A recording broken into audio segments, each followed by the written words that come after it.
তথাকথিত মেধাবীরা কোনটা কোটা আর কোনটা অধিকার তারা এটাই আজকে বুঝতেছে না। তারা আসলে 5ই আগস্টের পরে কোটার বৈষম্য শব্দের একটা অস্ত্র হিসেবে তারা ব্যবহার করছে।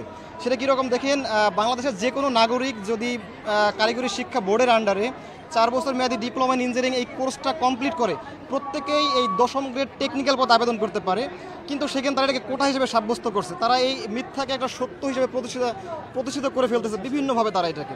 এসএসসির পরে আমাদের একটা সিস্টেম আছে, এসএসসি এইচএসসি, এরপর হচ্ছে গ্রাজুয়েশন কমপ্লিট করে।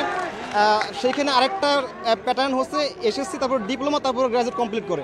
এখন দেখেন, যে শিক্ষার্থী এসএসসির পরে ডিপ্লোমা না করে ইন্টার করে গ্রাজুয়েট করলো, সে তো আর ডিপ্লোমা পড়ে নাই, তো সে কীভাবে এই পদে আসতে চায়? আর এসএসসির পরে যে 4 বছর মেয়াদী ডিপ্লোমা ইন ইঞ্জিনিয়ারিং কমপ্লিট করলো, এইখানে সে আসতে পারবে, এটাই লজিক। আর দেখেন, আমাদের যারা ডুয়েটিয়ান যারা আছে তারা কিন্তু এসএসসির পরে 4 বছর মেয়াদী ডিপ্লোমা ইন ইঞ্জিনিয়ারিং কমপ্লিট করে, তারপর তারা বিএসসি ডিগ্রি কমপ্লিট করে। তারা কিন্তু অলরেডি বিএসসি কমপ্লিট করার সত্ত্বেও এই পদে আসতেছে। কিন্তু প্রবলেমটা হলো, যারা বুয়েট করে রুয়েটে পড়ে তারা কিন্তু ডিপ্লোমা না করে ইন্টার করে 2 বছরের, তারপর তারা গ্রাজুয়েশন কমপ্লিট করে, যেখানে তারা ডিপ্লোমা বা কারিগরি যে কোর্সটা আছে এটা তারা কিন্তু পড়ে না।